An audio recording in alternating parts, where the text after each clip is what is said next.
One of the greatest temptations I'm facing right now is getting lazy with my style and saying I ain't appreciating Mike's town. I search a smaller market, I need a larger target, you know, a broader audience who's spending dollars on this. And as of right now, this temptation for making some crazy statements, complaining, but I know how pride sounds. I'm everybody's favorite, maybe one of the greatest, the peak of every playlist. You'd be a lame to hate this, but the truth is it's foolish to say this. So please bear with my foolishness, cause I've concluded it's stupid. Welcome back to Fan Style Reviews, everybody. Today we're going to be talking about Rick and Morty, episodes 2 and 3. So there will be spoilers. How y'all doing? Doing great. How you doing? That's good. So, episode 2, Die Hard. God, it was a real Die Hard center this episode. Yeah. Not really. I thought it was a bit slow. The only good scenes were of not Beth, but Summer. Yeah. Beth wasn't in this one. Summer had all the good scenes. Like, She did. Well, shit, it was mainly her. yeah, like I didn't like the that video game concept. Honestly, with the video game concept, I think that starting out the story, we should have seen an on-screen problem causing an effect for us to get there, instead of us just having to accept that they're stuck in a video game and we don't know exactly what happened. I mean, I guess from what I heard, the game kind of restarted and his consciousness got they cut the power, and then he was in the game, it restarted, so then he took like the form of all the residents in the game. But it would have had more depth if it was a problem going into it. Not maybe. What he's saying is if we saw them cut the power. He wanted to see them if cause. Oh, god dang, blah, blah, blah. Yeah. If you don't get out here with all of Morty, he stays in, something like that to show, okay, there's a big stake here. He wouldn't like to have seen Rick jump into the game. Yeah, that would have been nice. Instead of just starting into the game. I mean, I guess that's what you would usually do, start into a game like that. Like, if you would... It's a game, but it's two different realities here. We have the real world and we have the system. Of course, but... I'm just saying, I would have liked to see... Even like a flashback of that. I mean, what happened? So we wouldn't really need a flashback. We just need the thing that got the problem there. It's that flashback. I'm trying to help you out. To me, it wasn't that big of a deal. I didn't say it was a big deal. I'm just saying it would have been better for the show aspect, for viewer aspect, but not a big deal. I love all the Die Hard recalls and stuff. Mm-hmm. I don't know if Bruce was saying. Yeah, I've seen. My favorite movie he made was Death Wish. Death Wish. If you haven't seen it, go see it. It was good. Did you see Death Wish? Of course, I've seen Death Wish. You see Death Wish? No, I didn't see Death Wish. You should watch it. It'll be like watching a brand new movie if you haven't seen it yet. So you'll love it. It's sad that he had to retire due to his sickness, but he's a very good, talented, legendary actor. But so basically, these invading aliens, they really love Die Hard, and he's taking over the arcade to get the safe and stuff, which I really didn't understand the whole point of it.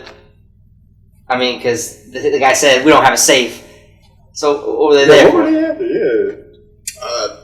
I don't have a clue what they were after. It would have made more sense if he was like an enemy of Rick, and they could have weaved something, made it a little bit better. I think that was just an episode that just happened. I don't know. I mean, it was more of a filler, since they ain't got the portal gun anymore. Yeah. I mean, but this season, like I said, I was reading articles coming up before this season started that this season was going to be all based off of past episodes, so they're going to be going back to them in some aspects. I hope not. I mean, they've already done 10 to 13 episodes. We just got 3 episodes, and all of them had to do with something they had in the past episodes. I'm still looking forward to seeing Rick Prime and Evil Morty. Yeah, but I don't think we're going to see them. In my opinion, this whole season's going to be filler episodes. I mean, it's already 3 episodes in, and they're all kind of seem filler episode-esque. Yeah. I bet you we won't see Prime Rick or Evil Morty until the next season. I'm not betting that with him. I'm going to say episode 6. How many episodes is it? 10? I think it's 10 episodes per season. So you think episode 6, that's when we'll see Evil Morty or Prime Rick? At least one of them. Yeah. I'm sure they're going to continue with these little fillers. I mean, we already know that, like, episode 9 is pretty much the episode that set up the last episode of season finale. So season finale, something's going to go down. So just know that Rick and Morty always deliver on their season finales. I think we need to focus on Morty a bit inside that game. You know? Yeah. He killed like a percentage of himself. Yeah, I mean, they were at war, so. Yeah, so he's not really all there. And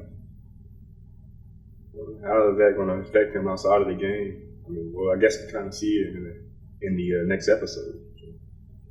Well, like you were saying, he wasn't acting like himself, so that obviously means part of his personality definitely took a hit. Yeah. So you feel that they're kind of doing like the same thing when they had that toxic episode when he got rid of his toxins and he started. Yeah. I feel like it's a bit of a repeat. But. That's a proper add-on, by the way. All right. Yeah, but on a larger scale. On a larger scale, yeah. So I do think that the character that was left in it. What do you remember the name?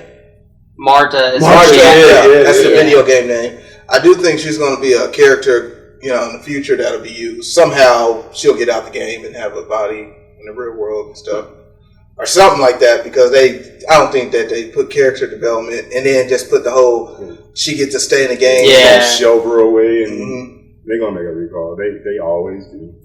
And then these Iron Man references and stuff. Well, a lot of Marvel references yeah. as a whole. Well, that was an Indiana Jones reference at the end too. If you remember Indiana Jones and the Crystal Skull, and they're bringing this into the warehouse with everything.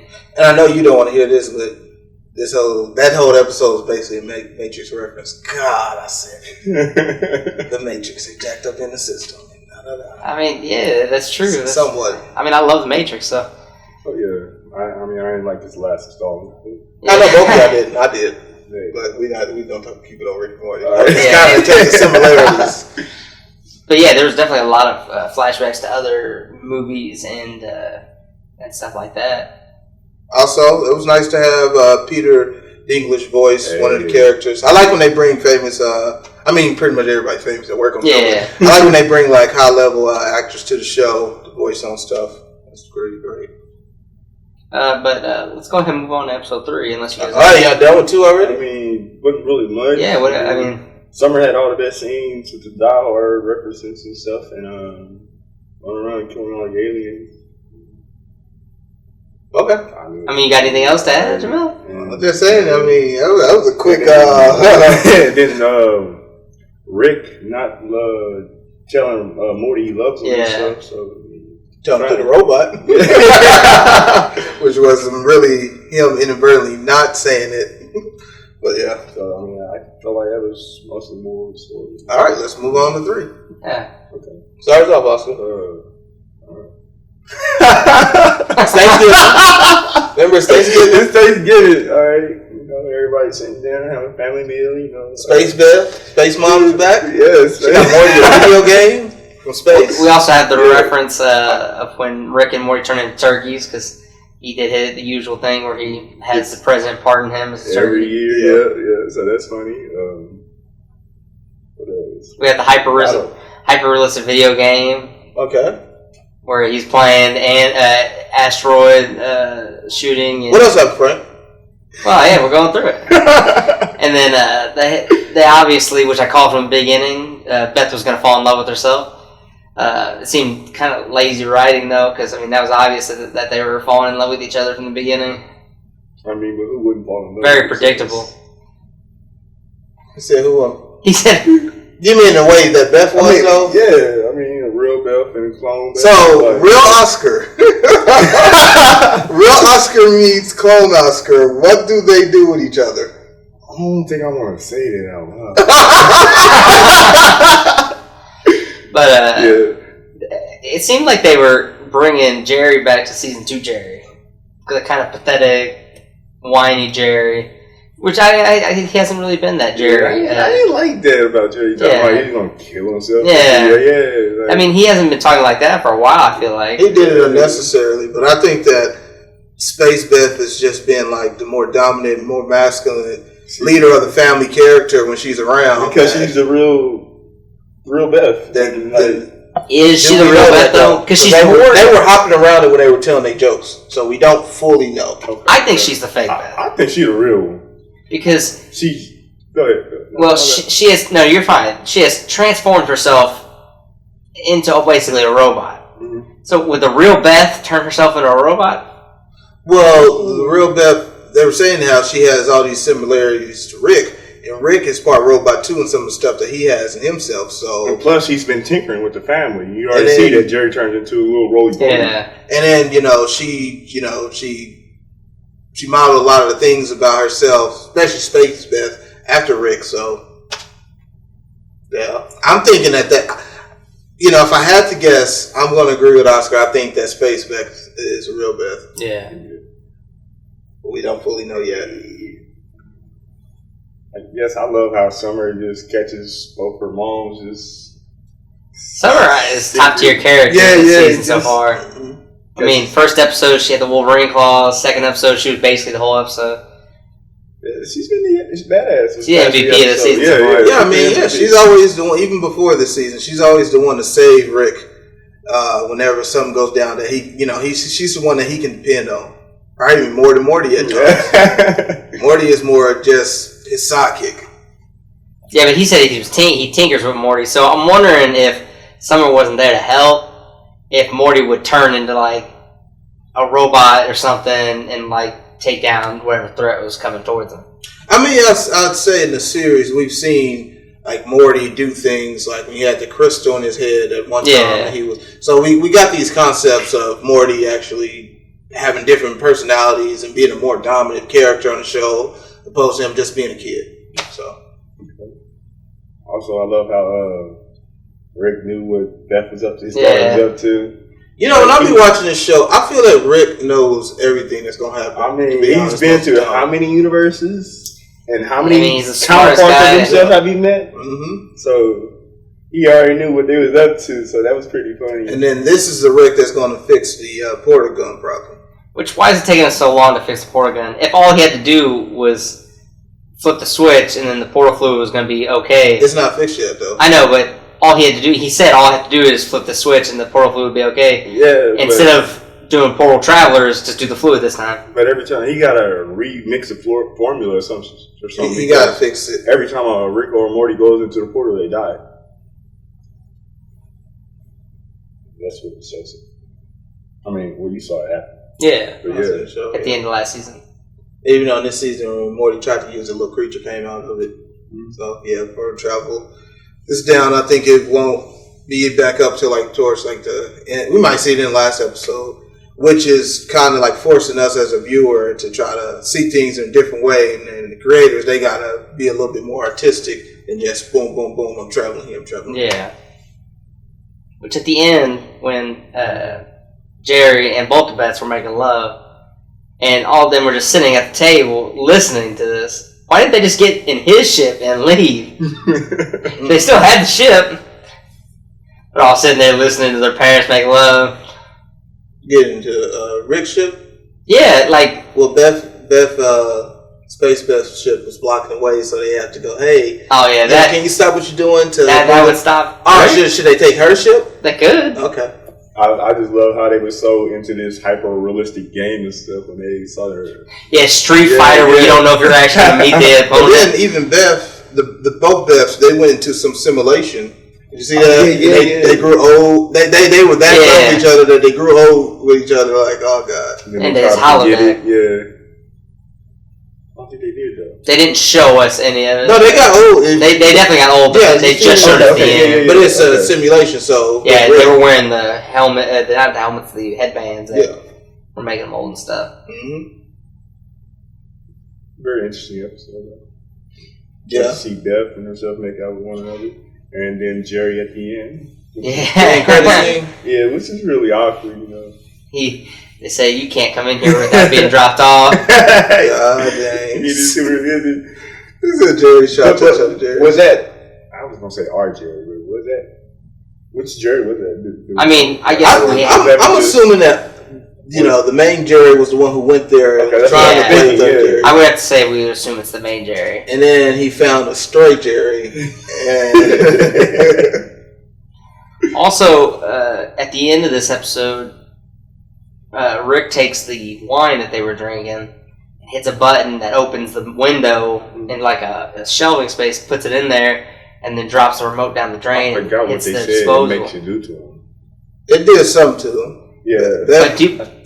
Well, why did he do that? Because Rick caused a lot of problems that he doesn't want to take accountability for. That's why when he destroys the universe, he just hops onto another one. Yeah. So I'm surprised. Like he hasn't been drunk. Have y'all seen him drunk? Just like probably not. It's not yet. Not yet this episode. We haven't seen him really drinking. Okay. I guess he's been on straight and narrow. All right. Y'all ready to go ahead and rate this, or do you got anything else to say? Yeah, I'm good. Pretty good. All right, we'll start with you, Frank. I would say I'm gonna give both of these episodes. I'm gonna give them a 5.5. I mean, they're decent, but filler episodes. I can't blame you. So both of them 5.5. Yeah. You stole my ratings. I'm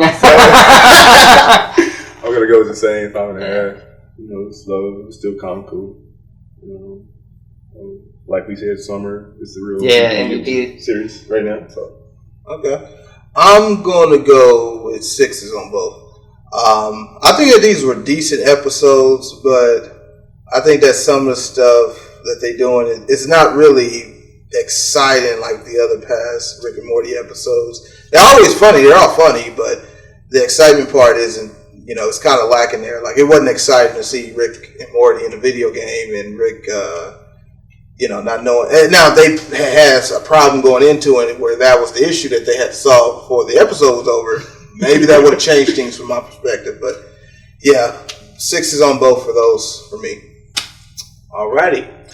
Well, we'd like to thank you guys for joining us on another episode of Fast Star Reviews. I'd like to remind you that my name is Jamel. I'm Oscar. I'm Frank. We're going to see you on the next one.